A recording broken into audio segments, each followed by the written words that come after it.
Olá, pessoal! Sejam bem-vindos a mais uma videoaula de Fundamentos de Matemática Elementar 2 e hoje vamos trabalhar com função exponencial, primeira parte.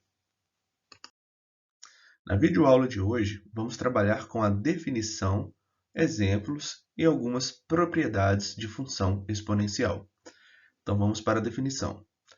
Dado o número real a, tal que a é maior que zero e diferente de 1, chamamos função exponencial de base a função f de r em r, que associa a cada x real o número a elevado a x.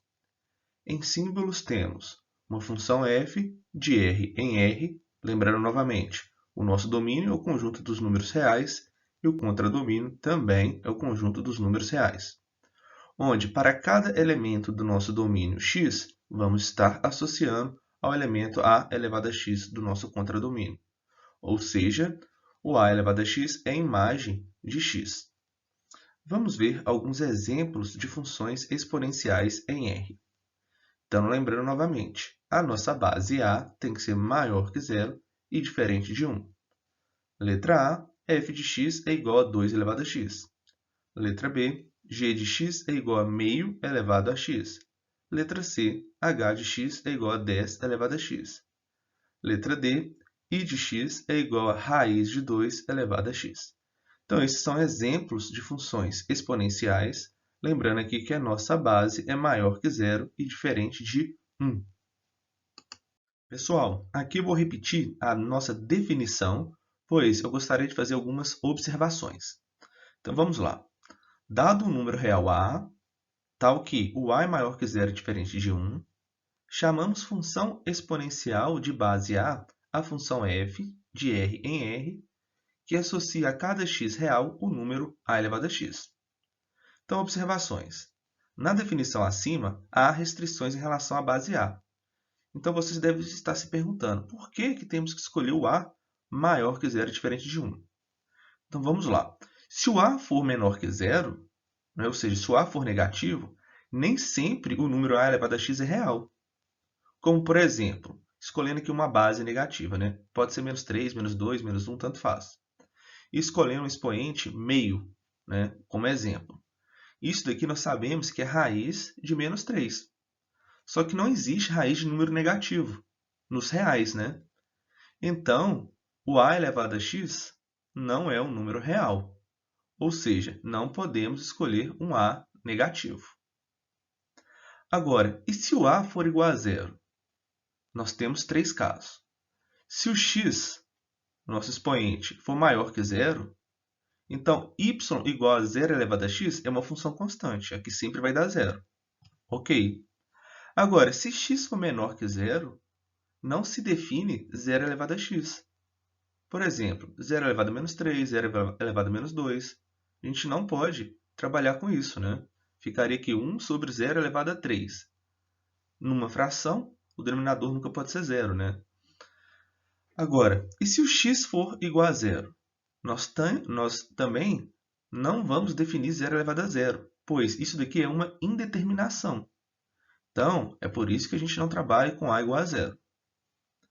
Agora, e por que o a tem que ser diferente de 1? Se o a for igual a 1, para todo x real, a função dada por y igual a 1 elevado a x vai ser sempre 1. Independente de que se o x é negativo, positivo ou zero, isso aqui sempre será igual a 1. Ou seja, é uma constante.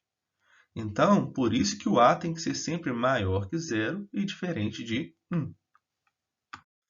Propriedades. Primeira, na função exponencial f de x igual a elevado a x, então, se estamos trabalhando com a função exponencial, já sabemos que o a tem que ser maior que zero e diferente de 1.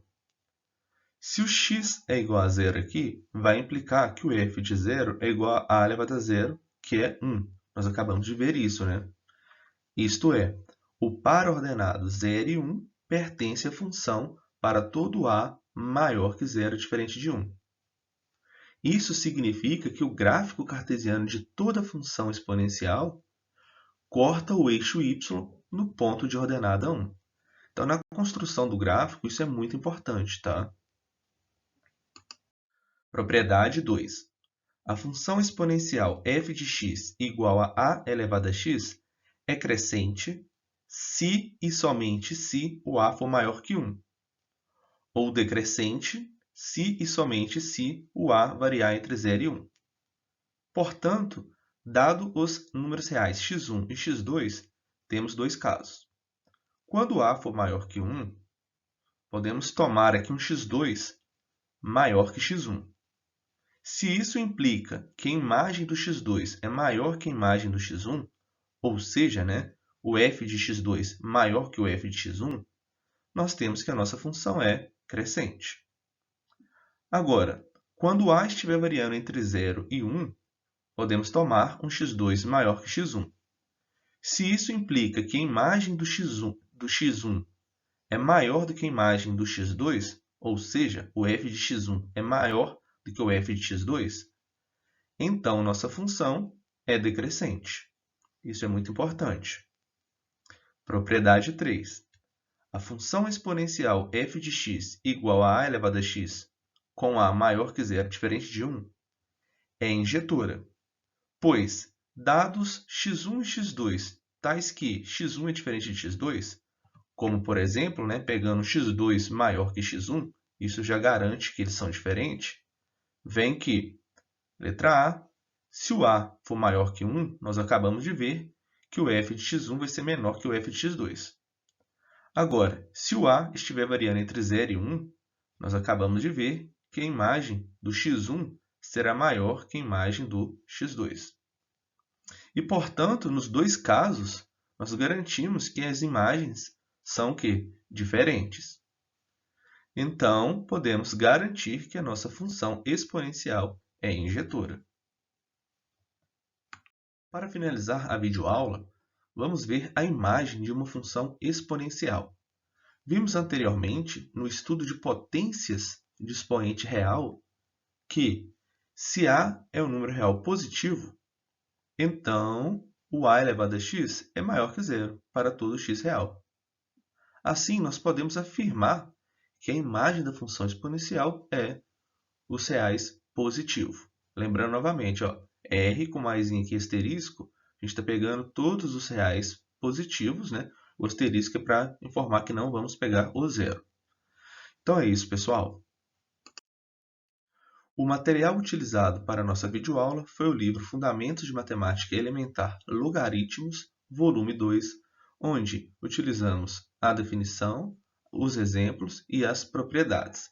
Um grande abraço e até a próxima.